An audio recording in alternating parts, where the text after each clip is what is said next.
salamat po sa pagdalo kahit po medyo maulan ang ating panahon. So, para sa araw na ito, gusto ko ibahagi sa inyo yung ating Family Disaster Preparedness Plan in accordance with DepEd Order number 27, Series of 2015.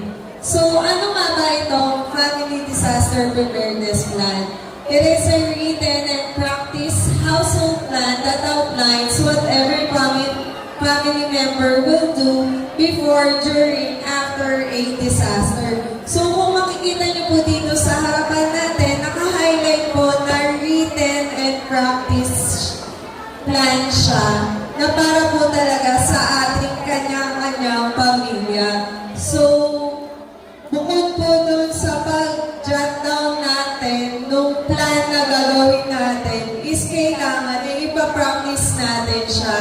Kasi minsan, habang kalmado tayo, habang ginagawa natin, alam natin. Pero pag nahaluan na po kasi minsan ng panic, nalilimutan na po natin ano po ba yung dapat natin gawin sa taranta natin.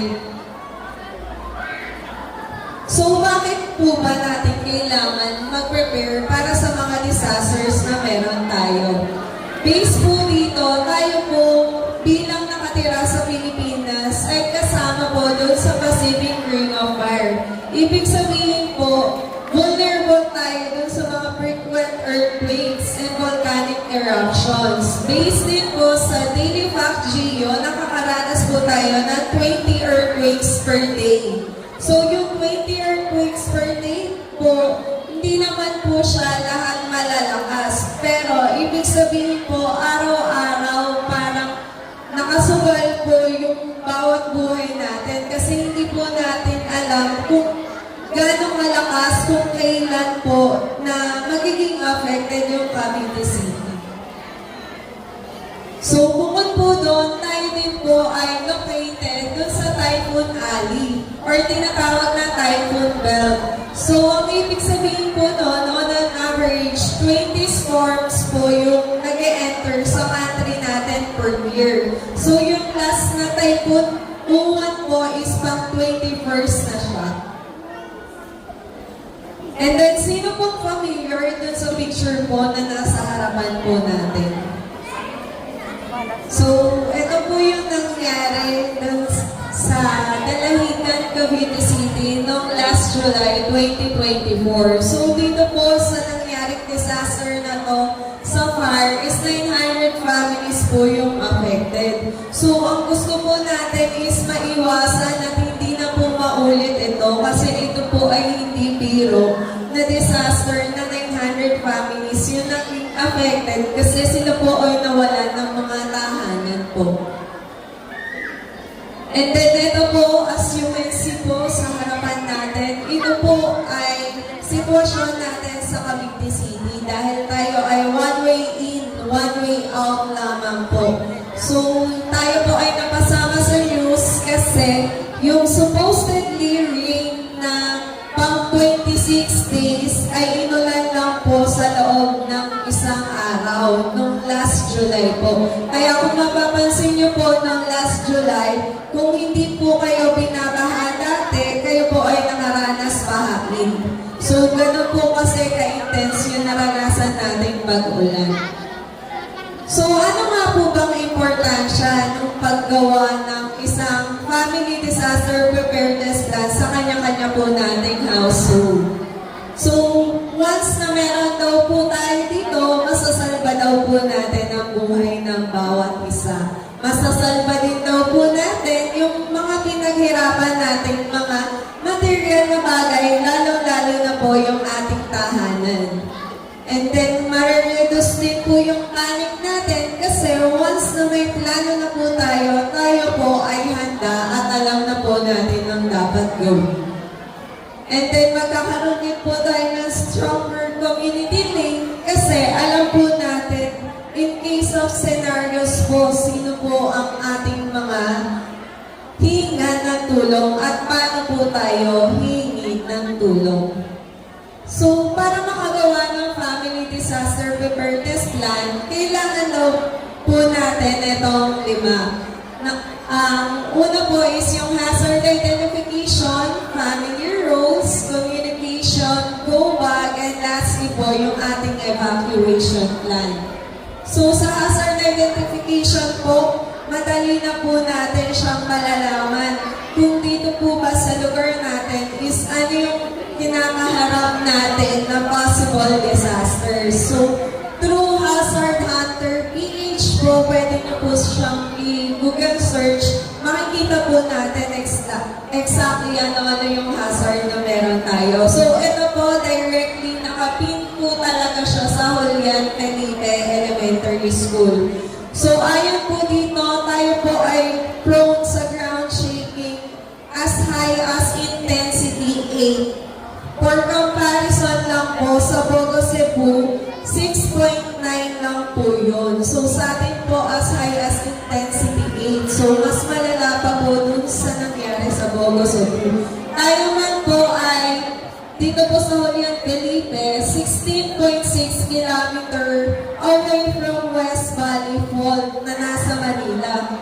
Pero kung itatry po natin i-compare etong 16.6 kilometers away dun sa West Valley Fault, ito po yung comparison niya. Ito po ay 16.6, around 17 kilometers away dun sa mismong fault ng Cebu. Pero ito na po yung natamo nung area na to. So as you can see po, kahit concrete yung mga buildings nila ay gravely devastated po talaga, nawasak po talaga. So kailangan po talaga natin maghanda for earthquake. So bukod po dun, ang next na hazard po na meron tayo is liquefaction. Aware po ba tayo kung ano yung liquefaction? So, ang liquefaction po ay ganito. So, yung solid, nagbe-behave siya na parang liquid. In layman's term, para siyang umunoy.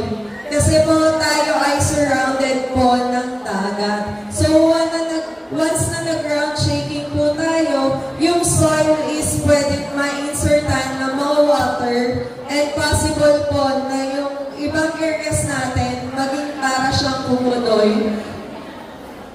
Yung mga cars po sa picture, nag-i-insert siya mismo sa soil. Ang next naman po na hazard na meron tayo is yung tsunami. Kasi sabi ko nga po, tayo dito sa Cavite City, napapalikutan po ng dagat. So, nangyayari po ang tsunami once na may ground shaking, may earthquake. Kasi once po na napansin nyo na after ng earthquake, umatras po yung dagat, hindi po natin dapat i-expect na nag-low tide lang siya or babalik siya ng same na height. Kasi ayon dito, 4 to 5 meters po yung balik ng dagat sa atin once na merong tsunami. So, 5 meters din po to. Mas mataas pa po sa tao, mas mataas pa po sa ibang bahay natin. So, yung next po, bukod sa pag-identify ng hazard na meron tayo, kailangan natin magbigay ng kanya-kanya nating task sa ating mga kapamilya. So, ano-ano po ba yung kailangan natin i-designate sa kanila? So, kailangan kasi natin ng family team leader, go-bag keeper, communication officer, child youth, elderly, PWD helper, safety officer, and kung may pets man po tayo, kailangan natin ng pet caretaker. So, ito po ay 6. Kung wala naman po tayong pet sa bahay, 5 po. So, kung sakaling less than 5 yung members natin sa pamilya, ang isa po ay pwede natin i-designate ng at least 2 task. Depende po kung ano yung suitable sa bawat membro ng pamilya. So, unahin po natin si family team leader. So, si family team leader po, siya yung mag-coordinate sa pamilya. Siya yung overall team leader po talaga natin. Siya yung mag-lead sa paggawa natin ng disaster plan natin sa evacuation routes natin. Siya din po yung magbibigay ng decision pamilya. Let's say, sasabihin niya, lumikas na tayo, hindi na tayo safe dito. So, siya po talaga yung masusunod. And ang best po na fit dito is yung may presence of mind po in case of emergency na talagang malilid niya po yung buong pamilya niyo. Usually, si tatay or si nanay po ito. So, siya din po yung bahalang mag-check kung yung mga task ng family members is nagagawa po ba or may hindi nagagawa. And then, kailangan po, siya din po yung mag-head count before, during, and after disaster. Kasi ang goal po natin is ligtas po ang buong pamilya, wala pong may iwan. Next po is si Go Bag Keeper. Si Go Bag Keeper po yung responsible na mag-prepare and mag-maintain ng Go Bag. So as indicated po, prepare and maintain. Kasi once na naka-create na tayo ng Go Bag, hindi po doon natatapos yun. Kasi meron po tayong mga nilalagay na may mga expiration date sa loob nun. Like yung mga first aid kit natin, medicine, and food. So yung magandang gawin po dito is once na nakapag-create na po tayo, sa isang papel, isulat niyo po kung ano-ano doon yung may expiration.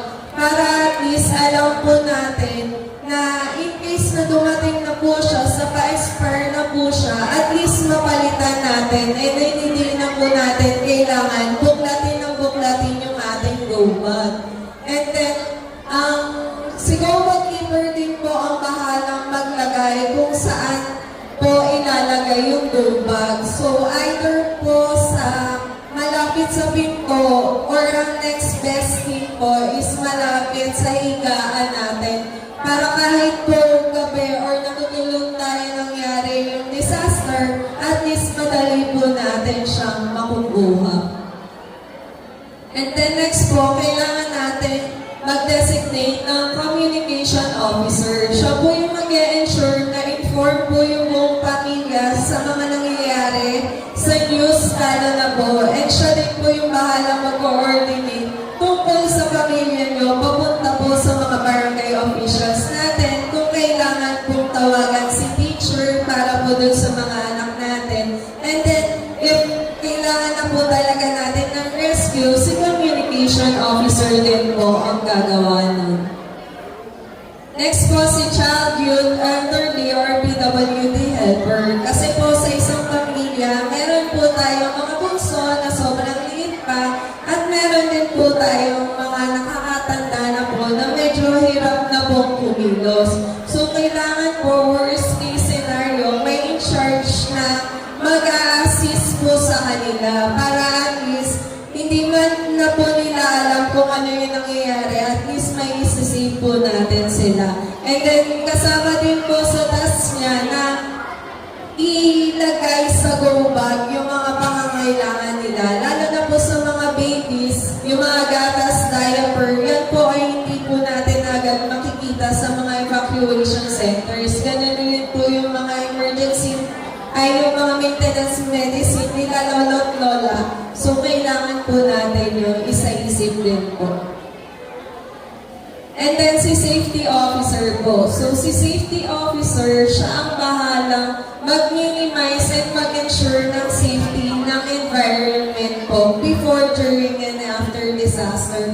So, ito po, pagkatapos sana ng session natin, gawin na po or gampanan na po ni safety officer yung kanyang task. Kasi po, naka-indicate dito na i-identify niya and i-reduce niya din po yung hazard sa mga tahanan natin. Kasi po, minsan hindi natin lang napapansin kasi nandun na siya. Pero hazardous po pala siya.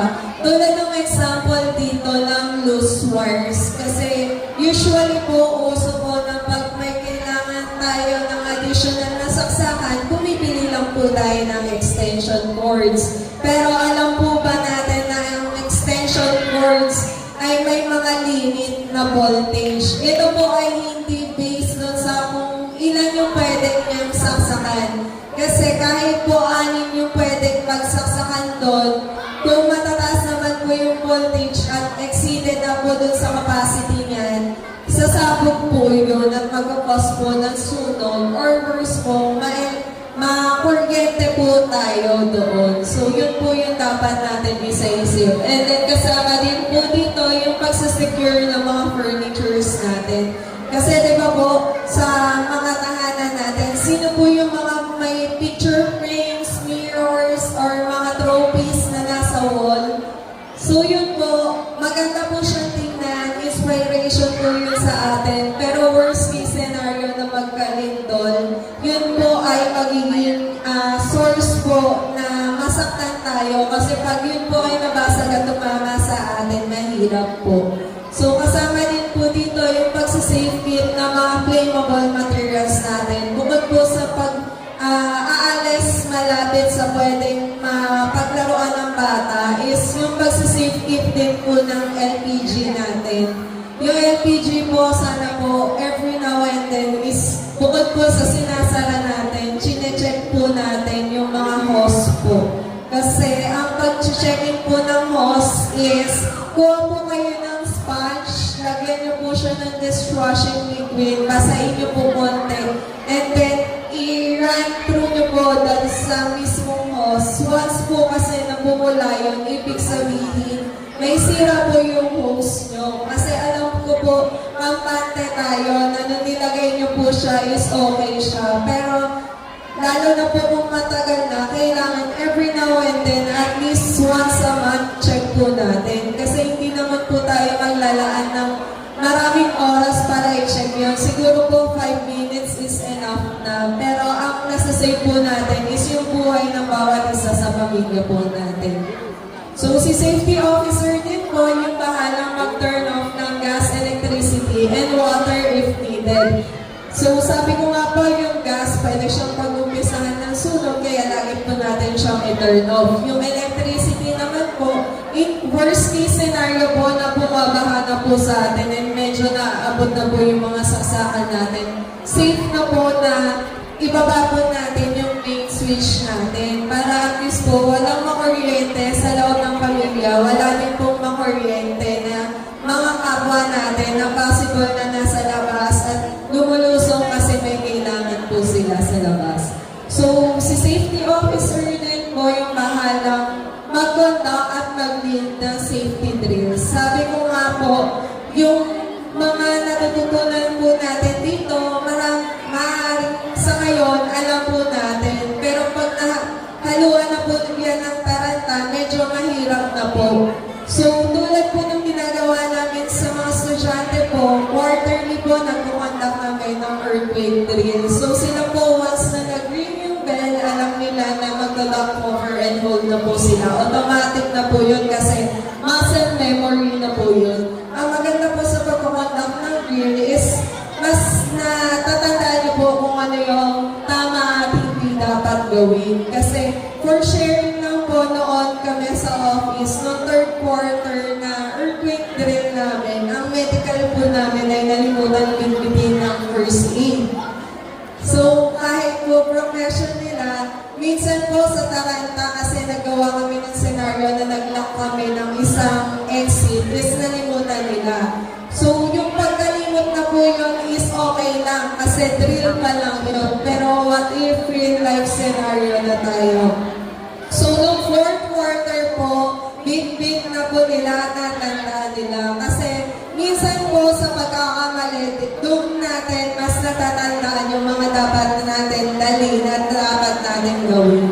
So hindi po sayang yung paggagawa ng mga safety drills kasi ililigtas po tayo yan once na kailanganin po natin. Then last po, si pet caretaker. So ang mga pets po ngayon ay hindi na lang po basta hayop, sila po ay pamilya na po para sa iba. So si pet caretaker po ang bahala na kumuha at para kasama po siya sa pag-evacuate ng buong pamilya. Siya din po yung bahala mag-add ng pet go bag.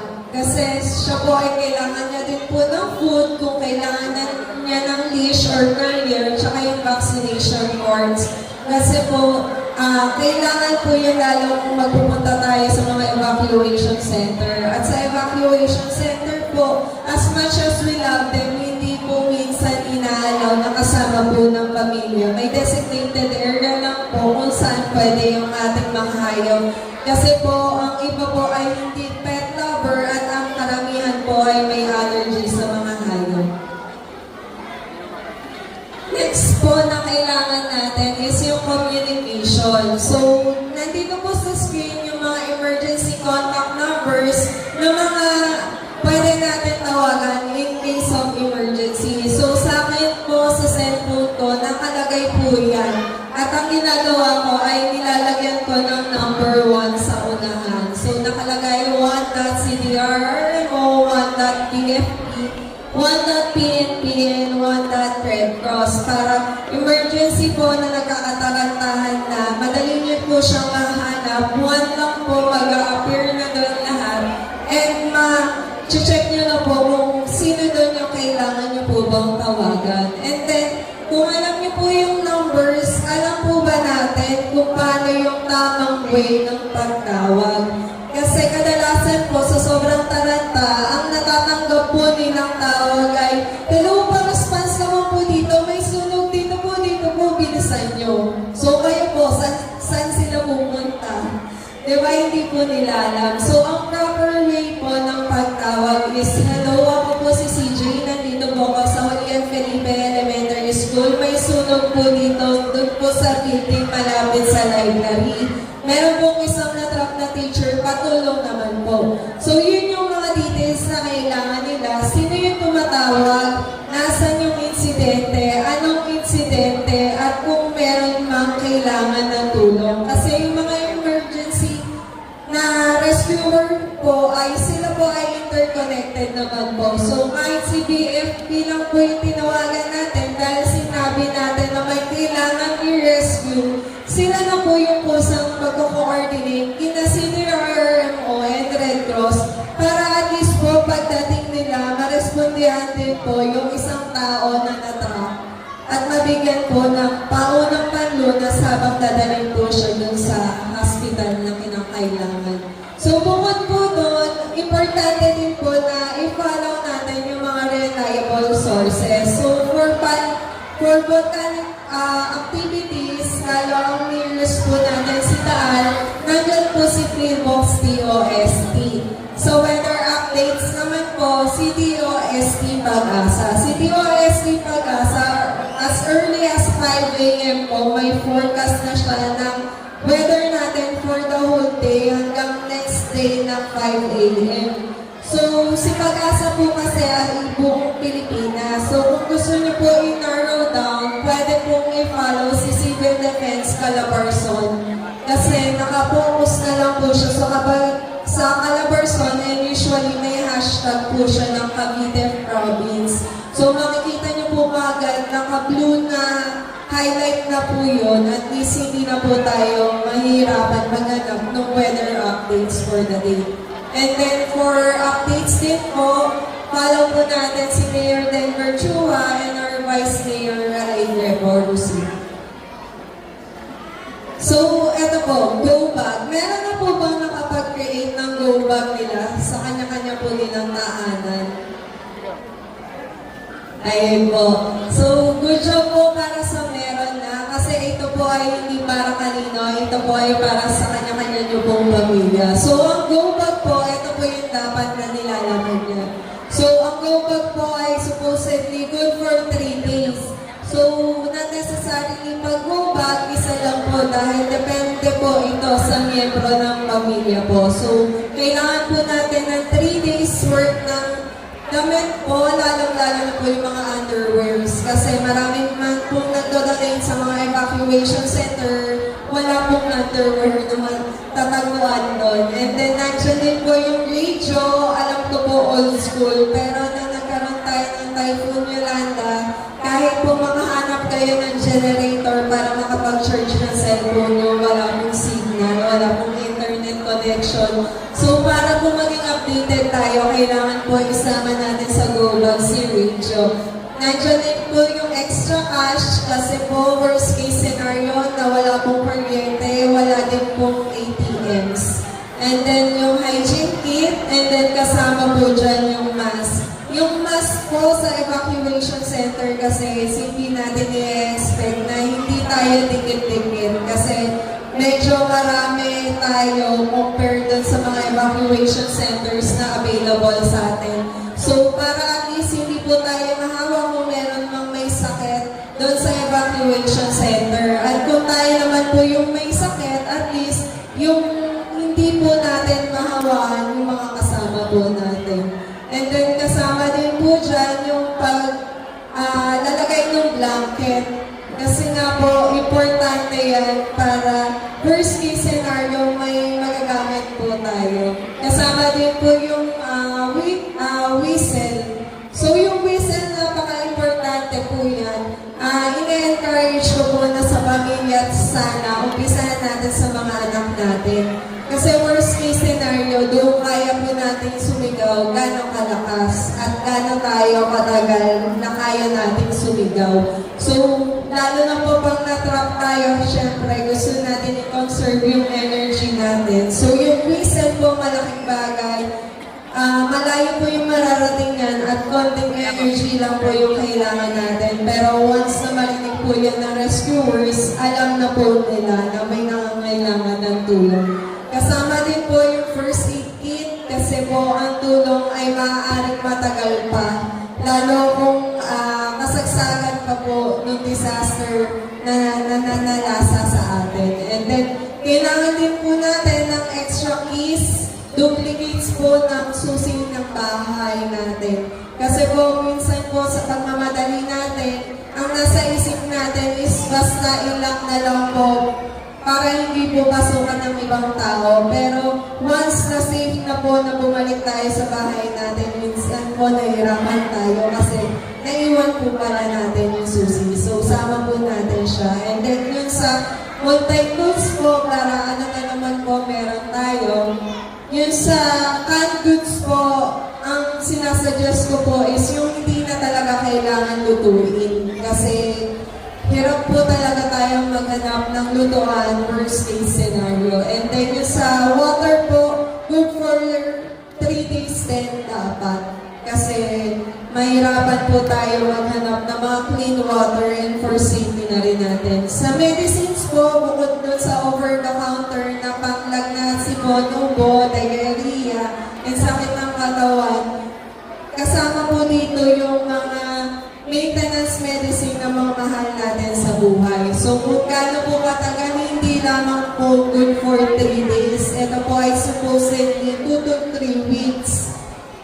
Kung kaya pa po natin ma-stretch 1 month, kasi po worst case scenario, ang mga parmasya po ay sarado. So, alalahanin po natin yung mga mahal natin sa buhay kasi importante po yan. Dahil yung iba, mamiss na po ng isang araw ay grabe na po yung epekto sa katawan nila. And then, ito po yung panghuli natin, yung evacuation plan natin. Sabi dito, know your exit points. Sino po dito ang isa lang po ang pinto sa bahay? Sino pong dalawa ang pinto sa bahay? Ayan po. So, mapalad po yung mga dalawa yung pinto sa bahay kasi may secondary exit points po sila. Pero, alam ko naman po na by default, isa lang po ang nilalagay natin sa kanya-kanya nating tahanan. So, dapat po maging alert po tayo na tingnan na po natin kung saan pa po tayo pwedeng lumabas, which is ang secondary exit points po natin ay sa bintana. Kasi po, tulad dun sa Bogo Cebu, ang nangyari is hindi na po sila makalabas sa pinto nila. Kasi na parang na-dislocate na po yung mismong hamba or yung mga walls po nila. So, kahit anong push, anong pull, hindi po sila makalabas. So, check din po natin kung worst case scenario, kung sa bintana po ba tayo lalabas, is kaya natin. Kasi alam ko po yung iba dito, for security purposes, ay may grills po sa bahay. Pero ang grills po, bago po yung mabuksan, it takes time. Kailangan din po ng tao galing sa labas at galing ng special tools. So, yun po yung kailangan natin isip po. So, yung iba po, yung merong may taas, i-consider din po natin na worst case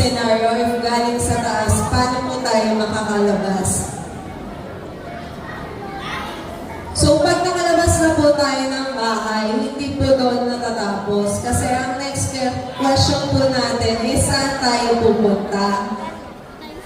So, kailangan natin mag-identify, kailangan natin makabisa kung saan po ba yung safe list natin, saan po ba yung evacuation center natin. Tsaka as family po, kailangan mag-designate tayo ng first meeting point. Let's say, ang first meeting point nyo, dahil kayo po ay may mga anak na nasa eskwelahan, ay sa eskwelahan po muna. Kasi, syempre po, pag nangyari yung disaster, si anak po ay nasa paaralan, si nanay ay nasa bahay, si tatay ay nasa trabaho. So, at least mapag-usapan niyo po sa pamilya na, anak, susunodin ka namin sa school, antay mo kami 30 minutes to 1 hour.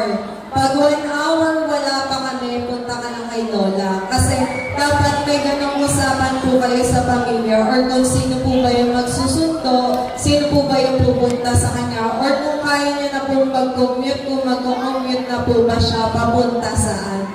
Kasi yun po yung madalas na parang atlas tayo, worst case scenario na hindi na natin alam saan tayo next na pupunta. Minsan hindi pa po tayo nagkikita-kita kasi wala naman tayong usapan kung saan po ba magkikita. So, ang goal po natin is no one should be left behind. Dapat po kompleto tayong pamilya, kasama po ang ating alaga at kasama yung mga go bag natin na kailangan natin. So, sa go bag din po, another tip, pwede po natin siyang balutan ng garbage bag para worst case scenario na umuulan or may baha, at least po naka-take over siya, hindi po mabasa yung mga belongings natin.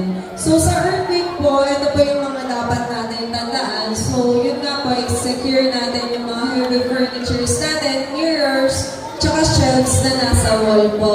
And then, during the shaking po, by default po, kailangan natin mag-top cover and hold. So, sa bahay po natin, pwede na po tayong mag-identify ng safe spot natin kung saan pupunta yung buong pamilya, worst case scenario. Para at least, during the shaking pa lang po, makakapag-head count na po si team leader, kung kumpleto na po ba kayo, or meron pa kayo nawawalang kapamilya na possible na baka nasa kwarto pa siya para at least alam nyo kung saan siya hahanapin. And then, pag safe na po, nag-stop na yung shaking, mandatory po kailangan natin lumabas, move tayo sa open space, away from buildings, trees, and power lines. So, kailangan din po pagkalabas natin, i-check natin yung sarili natin, i-check natin yung mga kapamilya natin. And then, mag-stay muna po tayo sa labas kasi may mga possible aftershocks pa po. Na kung sakali, minor damage na po yung meron sa bahay natin, pinilit natin bumalik, nagkaroon ng aftershock. So, worst case scenario, what if matuloy na po yung pag-uho ng bahay natin dahil nagmadali tayong bumalik. So, if ever po, antay tayo ng advice, if safe na pong bumalik. At kung safe nang bumalik, una natin pong i-check yung mga damage po sa tahanan natin, lalong-lalo na po yun sa mga gas leaks, saka sa electrical issues. Kasi ang iwasan din po natin magkaroon ng pangalawang disaster, which is yung sunog po, or may kuryente sa pamilya po natin. And then, ito naman po sa fire. So, una-una po talaga is yung pag-alas sa madaling maabot ng bata, yung mga flammable materials natin. Then, secondary po, yung mga octopus wiring po. Then, yung pag-check ng LPG natin. So, pag may sunog po sa loob ng bahay, i-alert din po natin yung lahat ng member ng pamilya natin, gayon din po yung mga neighbors natin. Kasi, for sure po tutulungan nila tayo. Kasi kung hindi po maagapan ng sunog, yan po ay nakakadamay ng lahat sa komunidad. So, kung sakaling kailangan na po talaga natin lumabas, labas na po tayo kagad. Nakalagay po dito, don't try to save belongings. Kasi kahit yan po ay mga pinaghirapan natin, yan po ay mapagtatrabahuan pa po natin. Unlike po pag nawalan tayo ng mahal sa buhay, kahit ano pong pagsusumikap natin, hindi na po po natin sila mababalik. And then, para po ma-avoid natin na maka-inhale tayo ng smoke, ang kailangan po natin gawin is to stay low and crawl po kung safe or kahit pa paano maglakok tayo. Kasi yung iba po hindi man nasusunod, nasusuffocate naman sila sa loob kasi nai-inhale po nila yung smoke. So ang smoke po ay nasa taas, dapat po bumaba tayo para hindi po natin siya ma-inhale. Then another thing po is, once na lalabas tayo, bago tayo lumabas, i-check po natin yung doorknob natin. Check po natin gamit yung likod ng palm natin. Kasi pag yan po ay mainit, ibig sabihin may apoy na po dun sa likod ng pinto. At pag binuksan po natin yan, tayo ay bubulagain ng apoy. So better check po. Kasi kung hindi naman po siya mainit, ibig sabihin safe exit pa din po siya. And then by default, any disaster po, bawal tayong gumamit ng elevator kasi po i-shutdown nila ang electricity, tayo po ay matatrap. And then, syempre po, huwag na natin kalimutan tumawag po sa Bureau of Fire. And then, pag naka-catch po tayo ng fire, worst case scenario, kung sa earthquake po may drop, cover, and hold tayo, sa fire naman po ay may stop, drop, and roll. Ang roll po natin is back and front dapat po para patay natin yung apoy. Huwag na huwag po tayo tatakbo kasi para po yung uling na mas pinapaypayan po natin, mas lalaki po yung apoy sa atin. And then, tuturo ko po sa inyo yung paggamit ng fire extinguisher.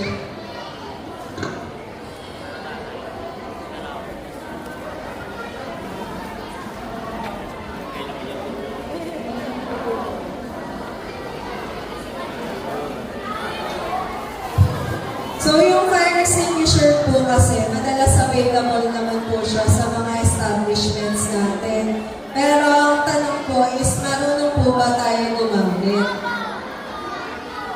So, ito po yung itsura ng fire extinguisher. So, ang tatandaan lang po natin na acronym is TPAS. So, yung una pong T is for twist kasi po siya ay parang may etiketa ka na kulay yellow or minsan po white. So, kailangan natin siyang i-twist para po matanggal. Ito po kulay yellow. And then after po, kailangan natin i-pull yung pin. May pin po siya. Ito po, may pin po siya na nandito na kailangan natin din tanggalin. Kasi pag hindi po natin ito natanggal, kahit ano po push natin, dito is hindi siya bababa. Kasi po, ito po yung mismong stopper niya. So, useless po kung may fire extinguisher tayo kasi hindi natin kayang gamitin. So, once na natanggal na natin to by twisting, ito po ay huhugutin lang. Itong pin. So, kailangan na po natin i-aim yung fire. So, sa pag-i-aim po ng fire, saan po ba? Sa taas, sa baba. So, ang dapat po na i-aim natin is yung sa mismong source po ng fire. So, ang pang-aim po natin, ito pong nozzle niya. So, sa baba po tayo, sa mismong source po ng sunog. Dahil ang fire extinguisher ay good for 3 to 5 minutes lang po. Kung hindi natin siya magagamit ng tama, ay sayang lang din po. So, once na na-aim nyo na po yung sunog, i-squeeze na po natin ito. And then, pag na-squeeze po natin, habang lumalabas po yung powder with pressure na galing sa fire extinguisher natin, kailangan natin siyang i-sweep para po talagang makapula natin yung apoy. So, yun po yung importante tandaan natin. TPAS, huwag pong kalimutan, lalong-lalo na po yung pin. Kasi kahit anong push po natin, pilit natin, hindi siya magagamit kung hindi dahil doon sa pin. So, ito po yung reminders naman po regarding typhoon and flooding. So, sa typhoon and flooding naman po, usually po, may mga updates naman po sa ating news regarding dito. So, si Pag-asa sinasabi niya, saan tatgaan yung typhoon, kung anong oras magla-landfall, at kung anong signal. Nandiyan din po nagbibigay kung anong rainfall warning natin. Nandiyan po yung yellow, orange, and red para at least po alam po natin kung sa sobrang lakas is babahain na po tayo. So kung may time po tayo, at least i-secure na po natin yung tahanan natin para at least yun po kasi yung safe haven natin para at least habang bumabagyo ay safe po tayo. Mandatory din po na mag-charge tayo ng gadgets and power banks para ready po. Then worst case scenario po, kailangan natin magpatay ng electricity and ng gas po. Kahit po hindi pa nagpapatay si Meralco kung mataas na po yung baha, patay na po natin kasi wag na po natin antayin may mangyari katulad dun sa Nopeleta na hindi po kasi nag-shutdown si Meralco, hindi din po nagpatay ng mga breaker yung mga kapitbahay. Meron po nag-try na lumusong, siya po ay nakuryente at nawala ng buhay. So, iwasan na po natin yun, wag na po sana maulit. So, nakaindikit din dito na if ever advice na po tayo ng barangay na lumikas lalo na po dun sa mga coastal areas at nandun po nakatira sa mga lightweight materials na tahanan, tayo po ay lumikas na. Kasi prevention is better than cure, mas mahirap pong lumikas once hindi na po kaya. So kung mag-stay naman po tayo sa loob ng bahay, stay na lang po tayo. Wag po tayo lulusong sa baha. Kasi kahit yan po ay katalampakan lang, kahit wala po tayong sugat, prone po kasi tayo sa leptospirosis pag may baha. So, kahit sino po, pag lumusong kayo sa baha, punta po kayong health center. Kasi kahit saglit lang po kayo lumusong, kailangan niyo po maresetahan ng doxycycline. Minsan po meron sa health center, pero kung wala, kailangan po kasi ng reseta nun para makabili tayo sa farmasya. Lalo na po kung may sugat tayo at ilang ulit pa po tayong lumusong sa baha. Kasi ang gamot po ay mura lang. Pero pag tayo po ay na-hospital, worst case scenario, nakakamatay po ang leptospirosis. So, ingatan po natin yung bawat isa. And then, kung safe naman na po bumalik sa tahanan natin, maglinis po muna tayo kasi yan po ay may mga bacteria, hindi po natin alam kung ano yung mga napagdaanan ng tubig na pumasok sa atin. And then, huwag po natin kalimutan na i-check yung mga electrical appliances muna natin bago natin buksan. Kasi po, para iwas kuryente po tayo. So, sa araw na to, iiwan ko po sa inyo itong tatlong nandito po sa presentation natin.